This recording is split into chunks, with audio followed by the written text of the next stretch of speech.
Mesdames, Messieurs, bonsoir. Très heureuse de vous retrouver dans Question d'État, votre magazine d'actualité. Ce soir, puisque l'actualité reste dominée en République démocratique du Congo par la situation sécuritaire, j'ai choisi de recevoir pour vous Madnodj Mounoubaye. Il est porte-parole de la mission des Nations Unies pour la stabilisation de la paix au Congo, la MONUSCO. Je lui dis bonsoir. Bonsoir. Soyez le bienvenu sur ce plateau. C'est un plaisir de vous recevoir. Peut-être que les questions dont on va parler, ça ne fait pas le plaisir des téléspectateurs et notamment de la population de la République démocratique du Congo, mais c'est une question cruciale, la question de la situation sécuritaire.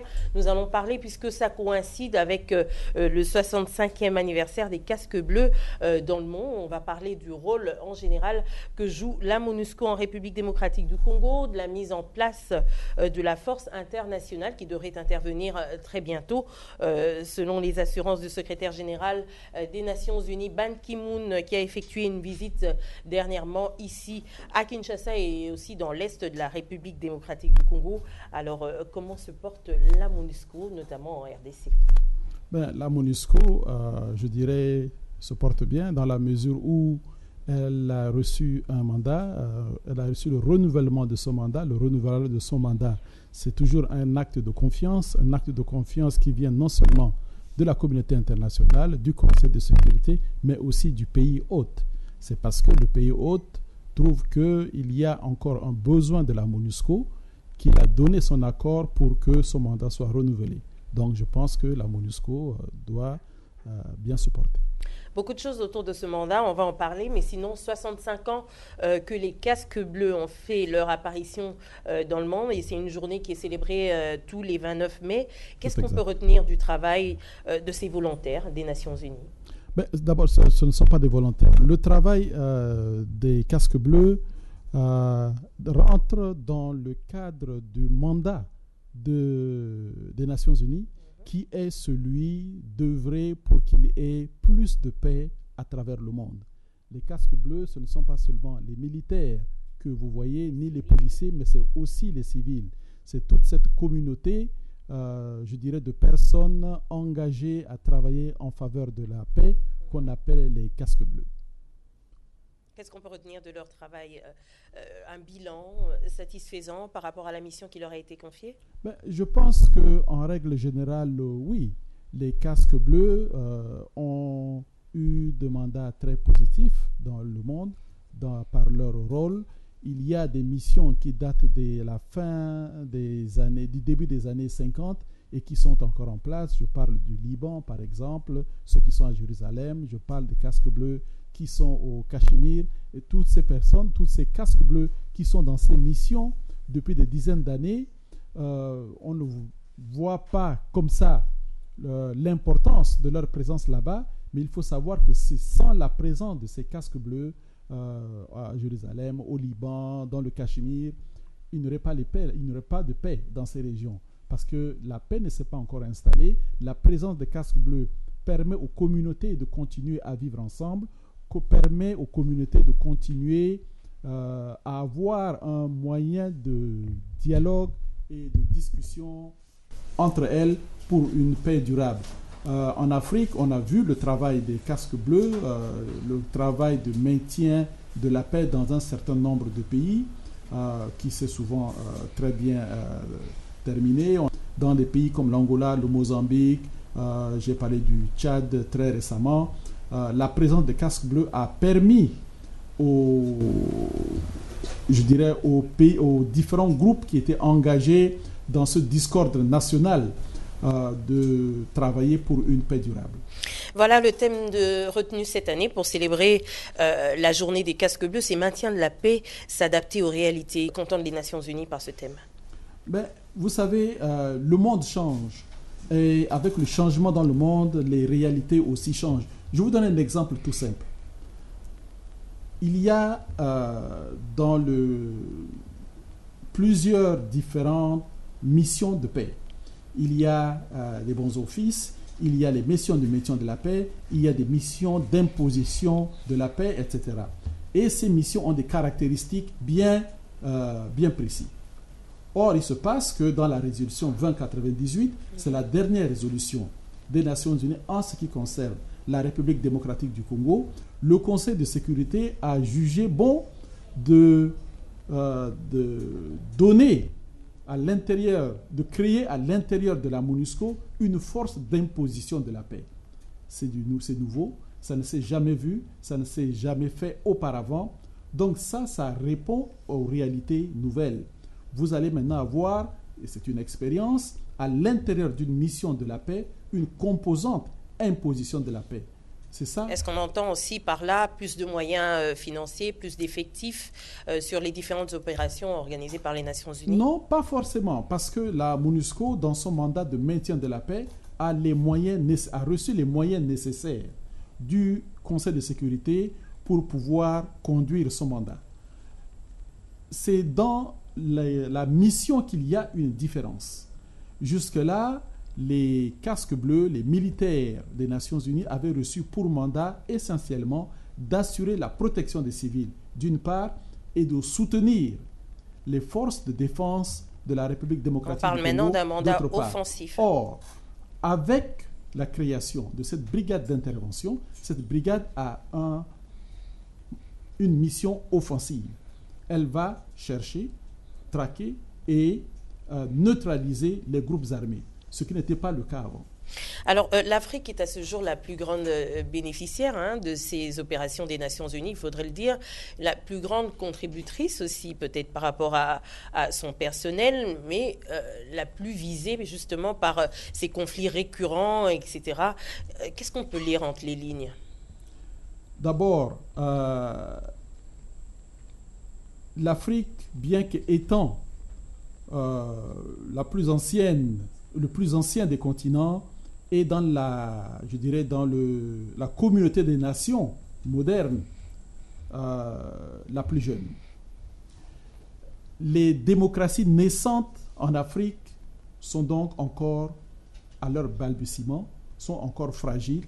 Cela peut, dans une certaine mesure, expliquer le nombre de points chauds qui existent en Afrique, le nombre de points de discorde, le nombre de guerres. Et puisqu'on parle d'adaptation... Cela explique donc qu'il y a beaucoup plus de présence, de missions de maintien de la paix en Afrique. Parce que ces jeunes États africains, étant aussi membres des Nations Unies, il était tout à fait normal que quand ils se trouvent en difficulté, que les Nations Unies interviennent pour les aider d'abord à mettre fin aux difficultés, aux guerres, qu'ils sont en train de vivre, ces pays, et leur permettre ensuite de renforcer l'état de droit et de stabiliser leur pays et de, se mouvoir dans la direction du développement. Comment vous n'arrivez pas à arriver à bout de tous ces conflits? Ils sont récurrents, etc.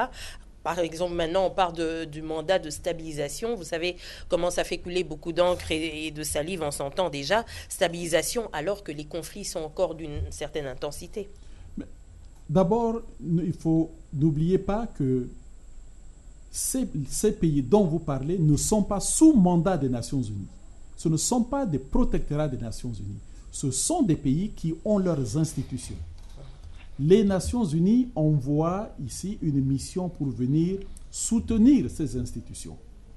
Donc, en première ligne des missions, des décisions, ce n'est pas les Nations Unies. Les Nations Unies soutiennent seulement les institutions qui sont en place. C'est ce qui explique, par exemple, qu'il n'y ait pas assez de pression, par exemple, de la part du Conseil de sécurité, comme le soutiennent certains observateurs. Oui et non. Parce que, encore une fois, les Nations Unies, je prends le cas de la résolution 2098, qui est la résolution la plus récente, il y a quand même un certain nombre de décisions qui ont été prises. Par exemple, il y a des groupes armés qui opèrent à l'est de la République démocratique du Congo, qui ont été clairement identifiés comme des groupes terroristes. Il y a des groupes armés qui opèrent à l'est de la République démocratique du Congo, qui ont été clairement identifiés et mis sur la liste des groupes que la brigade d'intervention devra neutraliser. Ça, c'est clair. D'un autre côté, la résolution 2098 a été prise après l'accord cadre qui a été signé par 11 États à Addis Abeba. D'ailleurs, le nom complet de cet accord cadre, c'est Accord cadre pour la paix, la sécurité et la coopération pour la République démocratique du Congo et la région. Ça veut dire que les Nations unies comprennent très bien que cette question ne peut pas être résolue seulement au niveau et par le Congo seul, mais il faut l'implication de la région parce qu'il y a une dimension régionale dans le conflit congolais. Nous allons poursuivre parce qu'il y aura beaucoup de choses à dire à propos de cet accord cadre. Mesdames, Messieurs, je vous prie de suivre en quelques minutes le résumé de l'arrivée de la MONUSCO ici en République démocratique du Congo et nous allons poursuivre ce débat. À tout de suite.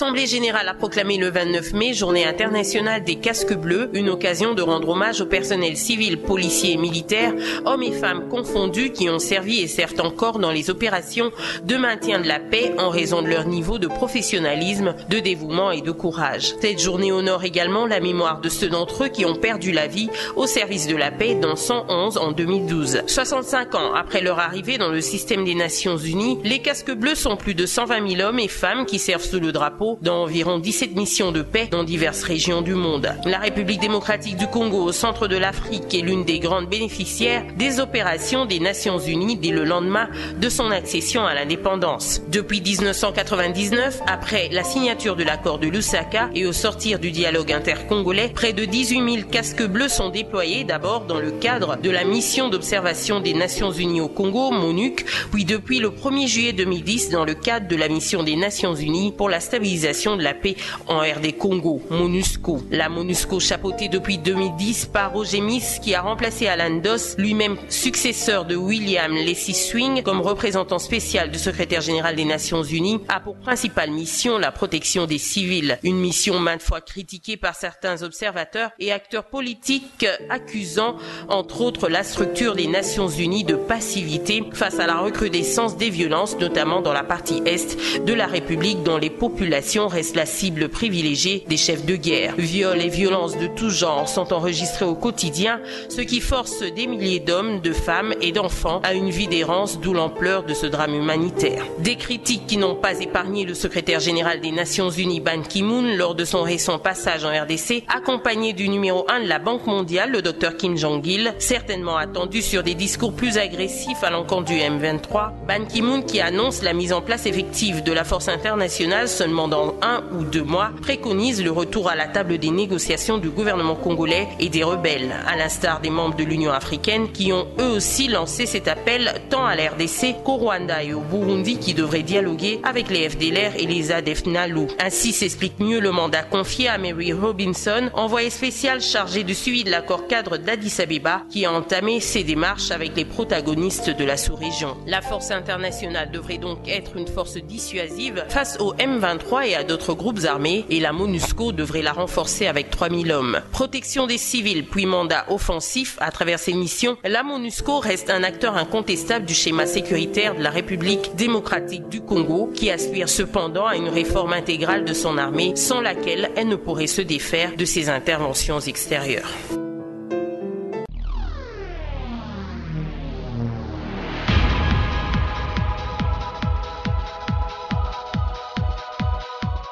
Voilà Madnodj Mounoubaï, dans les différents conflits qui secouent la République démocratique du Congo, notamment cette guerre livrée par les M23.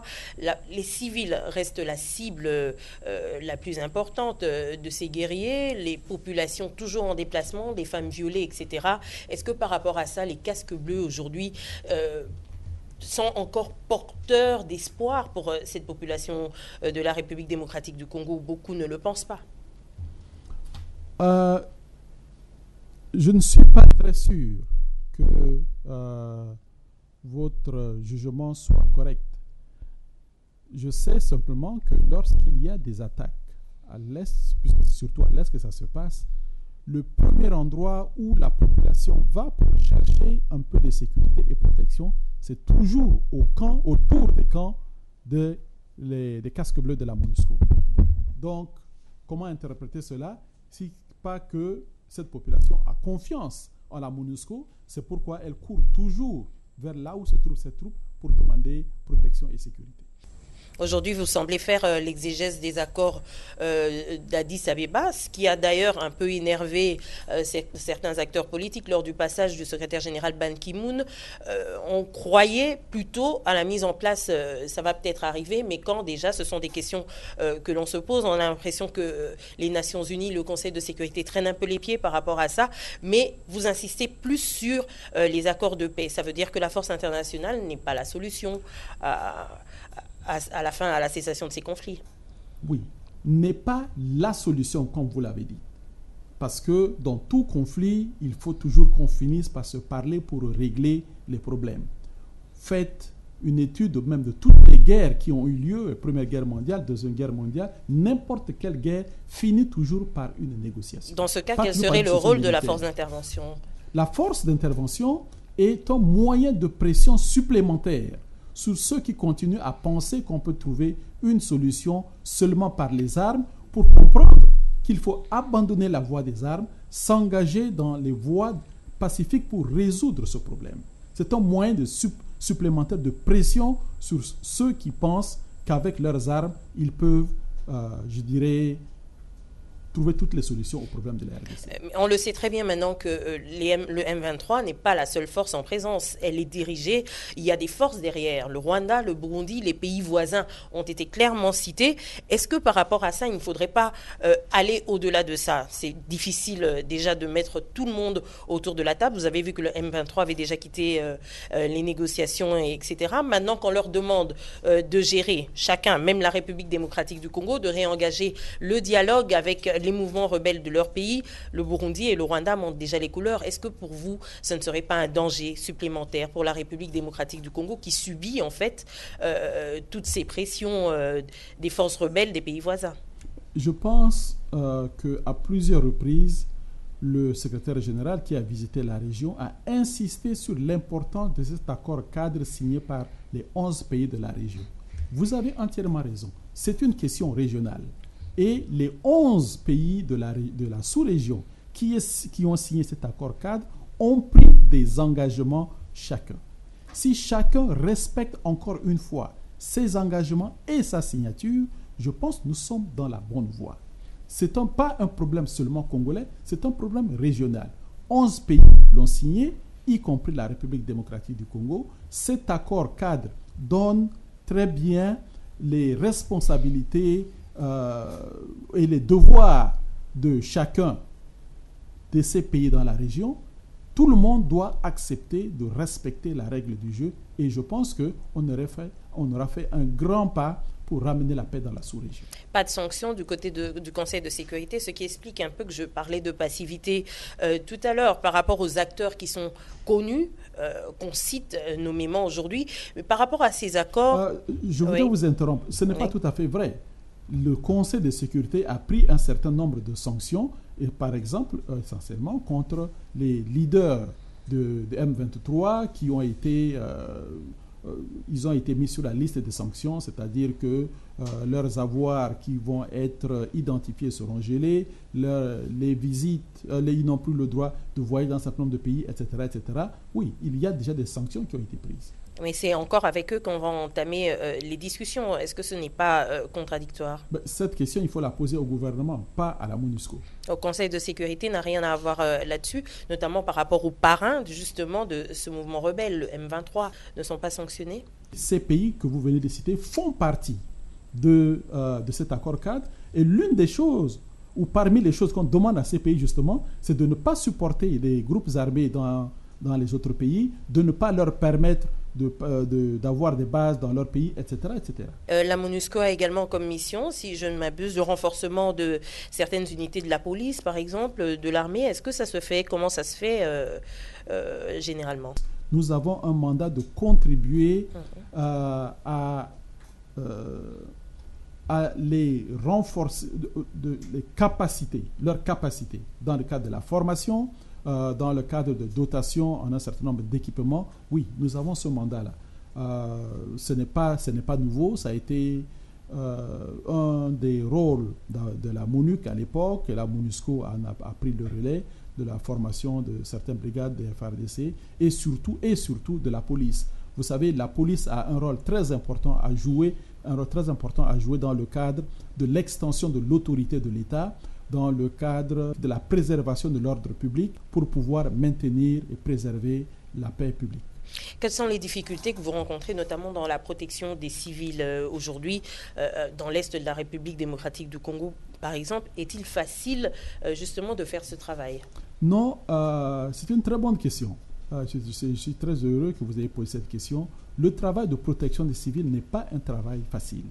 D'abord, il faut avoir des informations concernant le mouvement de ces différents groupes armés sur le sol.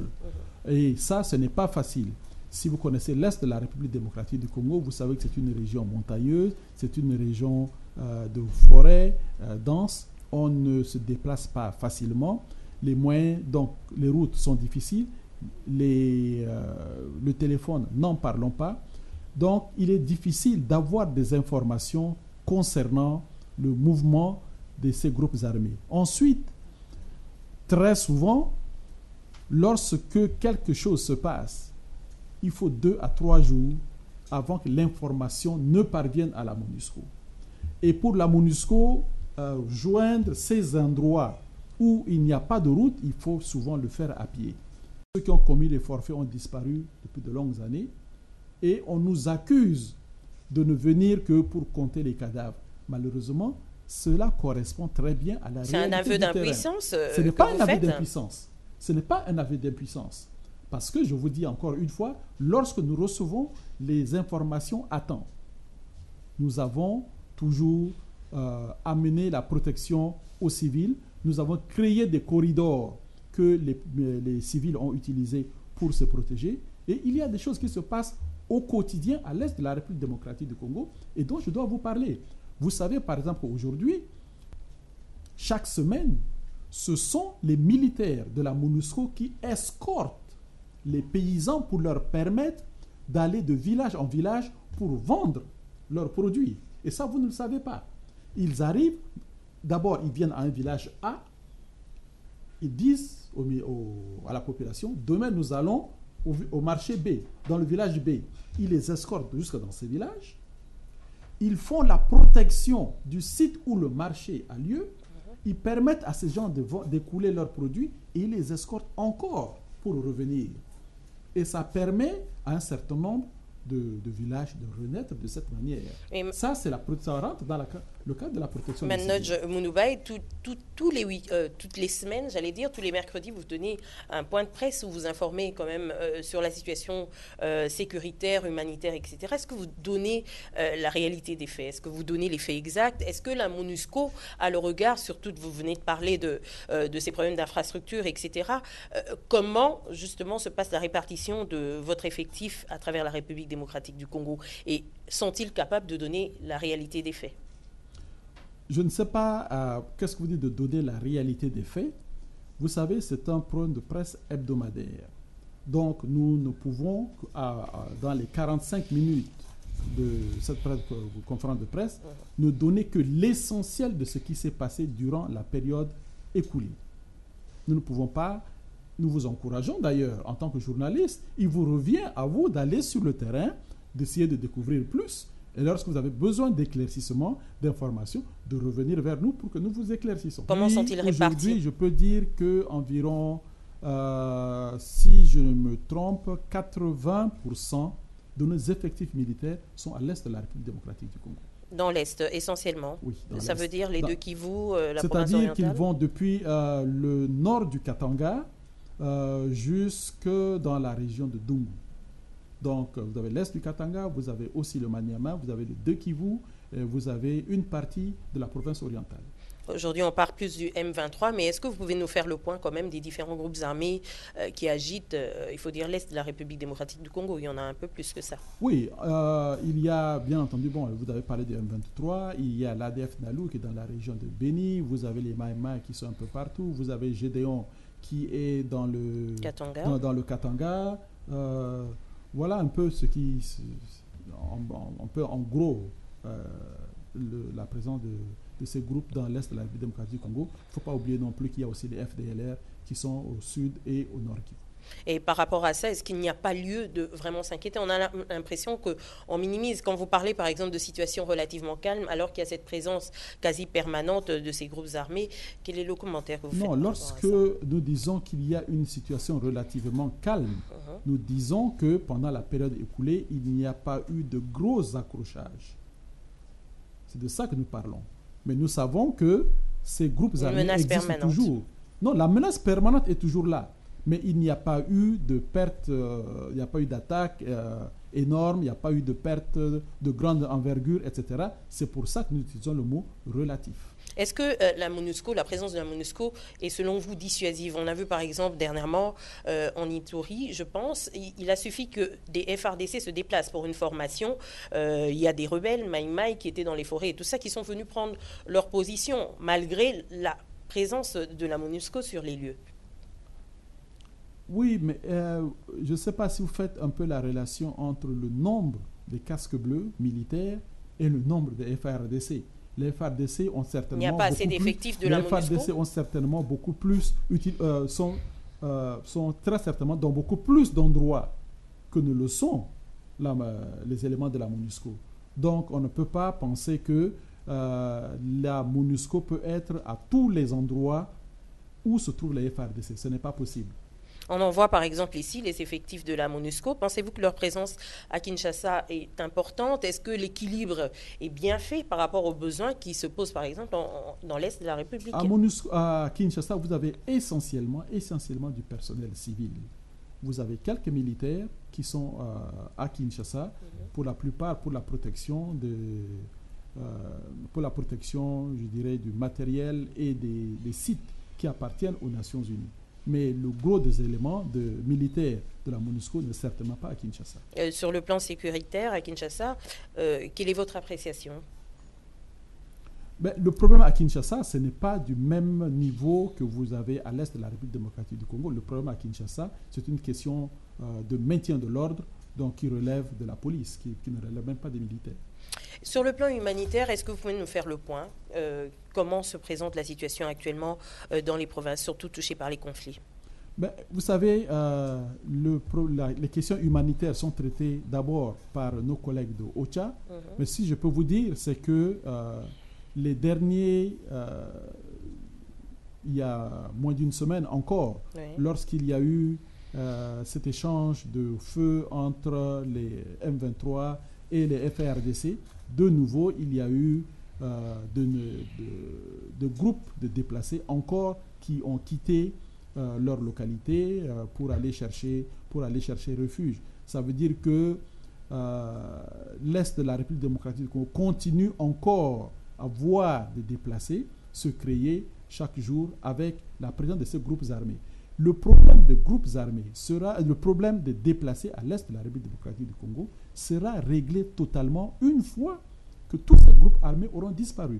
Parce que ce sont ces groupes armés qui sont à l'origine de l'insécurité de ces populations. On a l'impression que la MONUSCO, les Nations Unies se complaisent un peu dans ces opérations qui durent. Vous avez cité ici le Liban, par exemple. Je ne prendrai que cet exemple. Est-ce que ça ne serait pas un cas qui va se répéter en République démocratique du Congo? Laisser faire un peu tous ces conflits récurrents, voilà, en contrepartie, prolonger les mandats. Quand vous dites laisser faire, je ne sais pas qui laisse faire, parce que les Nations Unies, la MONUSCO ici en République démocratique du Congo, n'est pas partie au problème. Je n'ai jamais entendu dire que les éléments de la MONUSCO ont attaqué un village, que les éléments de la MONUSCO ont commis des viols sur tel et tel village, que les éléments de la MONUSCO sont venus attaquer des élèves. Non, nous sommes partis de la solution. Nous aider à ramener la solution. Ceux qui sont à l'origine, ceux qui causent ces problèmes, c'est vers eux que vous devez vous adresser. Et que je sache, ce sont des Congolais. Ce sont des groupes congolais. Nous sommes ici seulement pour aider justement ces différents groupes à accepter de se retrouver, de discuter, d'échanger. Et encore une fois, je le répète, une fois qu'une décision a été prise, une fois que ces personnes ont signé quelque chose, qu'ils respectent ces accords. Parce que tant que ces partis ou ces personnes ne respecteront pas leurs accords, c'est un travail de Sisyphe que nous faisons. La force internationale arrive quand? Elle a commencé à arriver. Elle sera effective quand? Parce que Ban Ki-moon a évoqué 1 ou 2 mois pour qu'elle soit réellement effective sur le terrain. Vous savez, d'abord, les Nations Unies n'ont pas une armée. Quand les Nations Unies montent une opération, les Nations Unies font d'abord appel aux pays qui veulent bien contribuer des troupes. Aujourd'hui, pour cette force d'intervention, l'Afrique du Sud, le Mozambique, non, l'Afrique du Sud, le Namibie et le Malawi ont accepté de donner des troupes.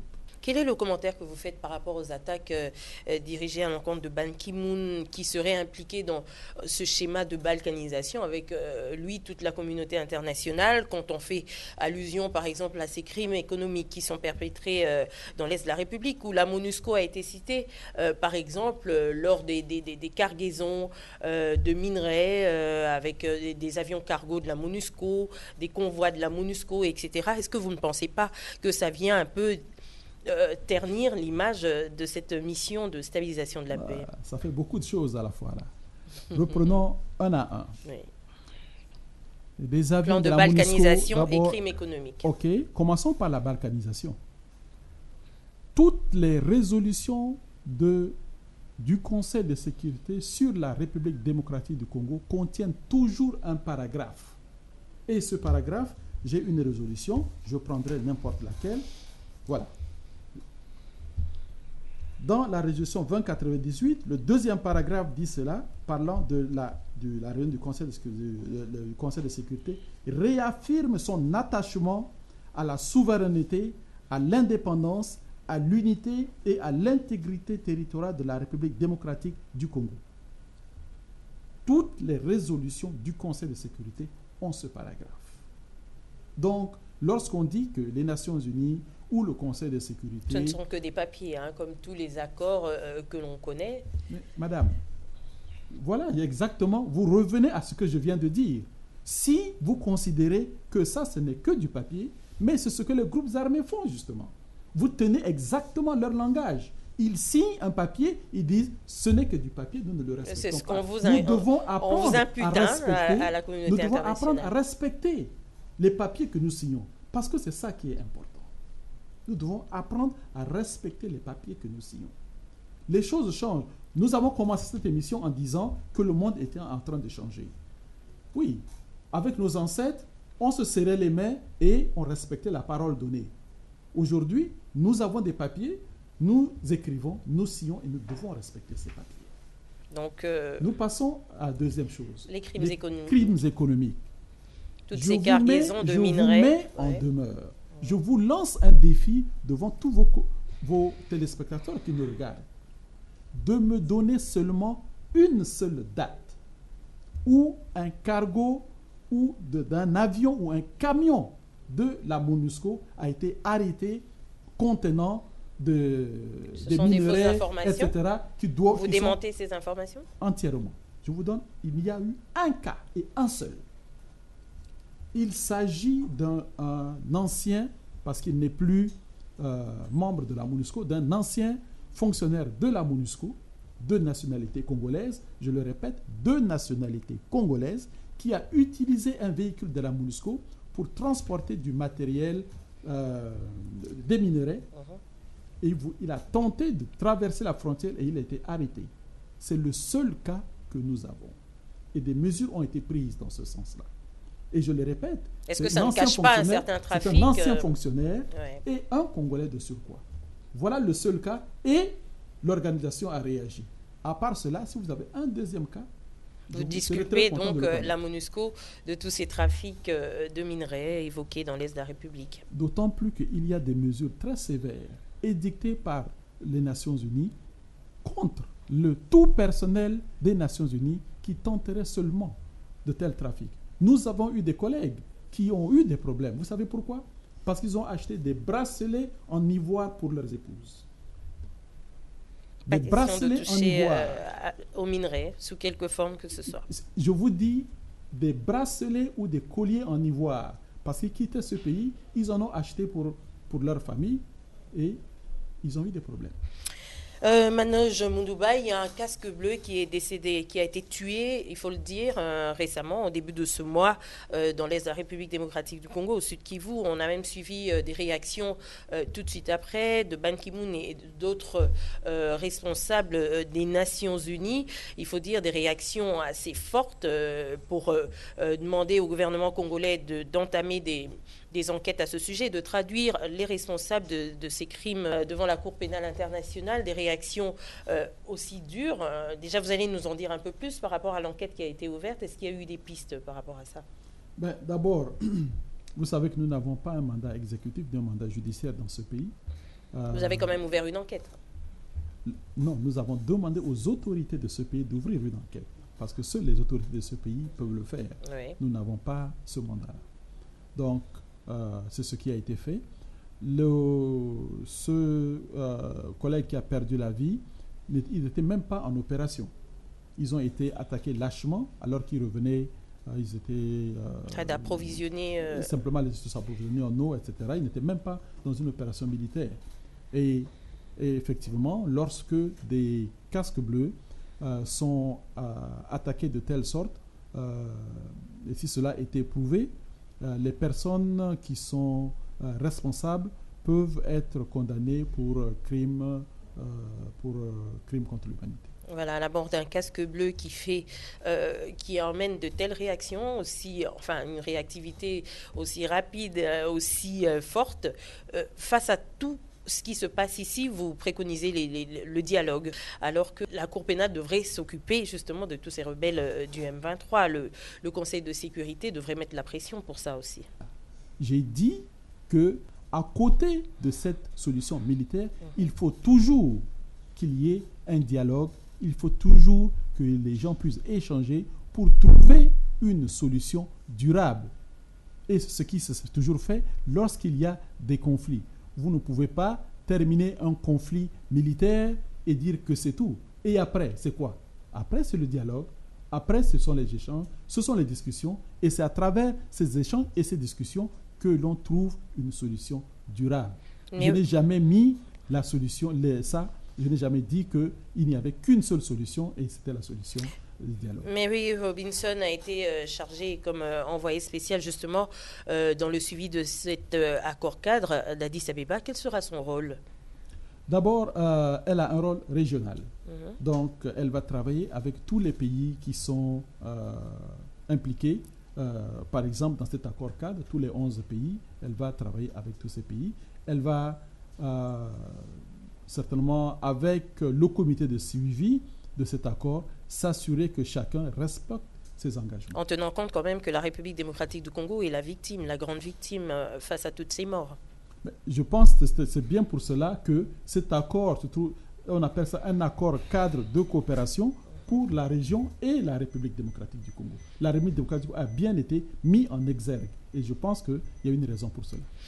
Roger Miss est actuellement le représentant de la MONUSCO ici en République démocratique du Congo. Il y a une déclaration des acteurs politiques, de certains acteurs politiques de l'opposition notamment, qui demandaient un remplacement de cette haute personnalité de la MONUSCO par un autre face justement à la recrudescence de tous ces conflits armés qui se passent sous son mandat. Quel est votre commentaire? Oui, j'ai pris note, j'ai aussi écouté cette déclaration de l'opposition. Monsieur Miss est aujourd'hui le représentant spécial du secrétaire général. Je pense que l'opposition a le droit de s'exprimer et de dire ce qu'elle pense. Maintenant, je pense que c'est à monsieur... Est-ce qu'il y a une réaction de Ban Ki-moon par rapport à ça lors de son passage ici? C'est à M. Ban Ki-moon que cette demande a été adressée. Il revient donc à M. Ban Ki-moon de réagir. Ban Ki-moon était attendu également justement par ces acteurs politiques de l'opposition. Pourquoi il n'y a pas eu de rencontre organisée lors de sa visite ici, en République démocratique du Congo? Je pense qu'il y a eu des rencontres. M. Ban Ki-moon n'a pas pu rencontrer tout le monde. Comme vous le savez, il a eu un programme de travail très serré parce que sa visite était une visite régionale qui devait l'amener dans plusieurs pays et dans un temps très limité, et certainement qu'il n'a pas pu recevoir tout le monde. Mais ce n'est certainement pas par mauvaise volonté qu'il ne les a pas reçus. De toutes les façons, il n'y a pas que ce vis-à-vis qui constitue un moyen d'échange avec le secrétaire général. Et beaucoup de gens qui savent comment le contacter peuvent toujours essayer de lui faire savoir ce qu'il pense, si c'est ça qu'il pense qu'il doit faire. La MONUSCO présente dans les différentes échéances électorales, depuis la MONUC en 2006 avec Alan Doss, et maintenant qu'on va mettre en place le bureau de la nouvelle CENI et qu'on entrevoit la suite du processus électoral, quel est le regard de la MONUSCO et par rapport au rôle justement qu'elle devra jouer pendant cette période connue un peu chaude ici en République démocratique du Congo? Vous savez, depuis la MONUC jusqu'à aujourd'hui, nous avons toujours pensé que le cycle électoral en République démocratique du Congo doit être complet. C'est-à-dire qu'il ne faut pas seulement s'arrêter au niveau présidentiel et législatif, il faut aller jusqu'à la base. Il faut aller jusqu'à la base, il faut compléter le cycle électoral, et cela va donner justement un visage beaucoup plus démocratique aux institutions en permettant à tout le monde de pouvoir s'exprimer. Nous avons toujours soutenu cela et nous espérons qu'aujourd'hui, avec cette nouvelle CENI, ce cycle électoral sera complété et que ainsi les Congolais jusqu'au niveau de la base trouveront des voix de leurs représentants pour pouvoir s'exprimer en leur nom et place. La MONUSCO joue également un rôle dans la réconciliation des communautés locales. Il y a un bureau par rapport à ça. Comment ça se passe au niveau des provinces notamment? Ça aussi, c'est une excellente question. Vous savez, oui, on parle souvent seulement de ces des groupes armés, mais il y a beaucoup de conflits non armés, ouais, mais importants, qui existent et qui rend qui rend la coexistence pacifique très difficile entre les communautés. C'est notre bureau des affaires civiles qui s'occupe de ce problème. Le bureau des affaires civiles a d'abord établi une cartographie des conflits non armés en République démocratique du Congo. On peut maintenant voir à travers cette cartographie la nature de ces conflits non armés, où est-ce qu'il y en a le plus, où est-ce qu'il y en a le moins, et justement leur nature. Une des choses dont on s'est rendu compte, il y a deux choses principales. C'est d'abord les conflits communautaires sont essentiellement, pour la plupart, sur des questions de terre et sur des questions de succession. Est-ce qu'il y a des coins qui pourraient particulièrement susciter une alerte spécifique? Je ne saurais répondre à cette question immédiatement parce que je n'ai pas cette cartographie avec moi, mais je dis que simplement cela existe, et ce que notre bureau des affaires civiles est en train de faire, c'est d'aider ces communautés à mettre en place des communautés, des espèces de groupes de conciliation au niveau des villages, et ça marche. Parce que, encore une fois, les gens ont commencé à se parler, et parce que les gens se parlent, ils ne s'attaquent plus, ils ne se tuent plus, ils essayent de trouver des voies et moyens pour continuer à vivre pacifiquement. Et je pense que c'est une excellente chose, et je pense que notre bureau des affaires civiles devra vraiment être félicité pour ça. Les casques bleus sont en République démocratique du Congo depuis 1999, je pense, ça va faire 14 ans. Quel est le nombre exact de votre effectif ici, vous l'avez? Nombre exact, je ne l'ai pas, mais environ les militaires, toutes classes confondues, c'est dans les 19 000. Alors, quel serait votre dernier mot par rapport à tous ceux qui nous suivent, peut-être par rapport à la perception justement de leur rôle, de leur mission ici, effectuée ici en République démocratique du Congo, un message d'espoir, peut-être pas passif, hein, mais offensif par rapport à ce qu'attendent les civils, notamment qui sont continuellement des proies à ces conflits armés. Certainement, ce serait un message d'espoir au moment où nous allons célébrer la journée des casques bleus en République démocratique du Congo. Vous savez, pour chaque travailleur de la paix que nous sommes, si nous ne croyons pas en ce que nous faisons, je pense que il n'y a plus de raison que nous restons dans ce pays. Chacun de nous qui sont ici, dans un certain sens, est engagé dans un sacerdoce. Nous croyons très fortement que nous faisons œuvre utile, que nous aidons nos frères et sœurs congolais dans chaque acte que nous posons chaque jour. Nous demandons à nos frères et sœurs congolais de ne pas d'abord perdre foi et de savoir qu'ils sont les premiers acteurs de leur malheur ou de leur bonheur. C'est à eux d'abord de commencer à s'engager avec beaucoup plus de résolution dans cette question de résolution, dans cette question de la paix dans leur pays. Et tous ceux qui viennent de l'extérieur, la communauté internationale ne pourra que soutenir leurs efforts. Ce n'est pas la communauté internationale qui va régler les problèmes définitivement en République démocratique du Congo. La communauté internationale ne pourra que aider les Congolais à régler leurs problèmes. Il y a beaucoup d'espoir et nous pensons que la RDC, le pays de Lumumba, a un grand rôle à jouer en Afrique. Et les pays africains, peut-être que vous ne le savez pas, regardent avec un peu de tristesse ce qui se passe en République démocratique du Congo. Parce que, surtout en Afrique centrale, la République démocratique du Congo pourra beaucoup faire pour les pays de l'Afrique centrale. Donc, je terminerai en disant aux Congolais qui me regardent de garder espoir, de ne pas perdre espoir, mais que la paix dans leur pays est d'abord leur devoir et leur responsabilité. Ils doivent d'abord compter sur eux-mêmes avant d'attendre que d'autres viennent les aider. On peut quand même espérer que le mandat de la MONUSCO soit le dernier. On entrevoit une stabilisation parfaite de la paix. Mais vous savez, ce n'est pas pour rien que le Conseil de sécurité ne renouvelle jamais le mandat de la MONUSCO au-delà d'1 an. C'est parce qu'à chaque fois, on espère que ce sera la dernière fois qu'on renouvelle ce mandat. Et c'est aussi un message fort qui est envoyé aux Congolais, que la mission ne va pas rester ici éternellement. Et il faudrait qu'ils prennent en charge, qu'ils prennent en main leur propre pays. C'est bien pour ça que le mandat de la MONUSCO est renouvelé souvent, pas pour plus d'1 an.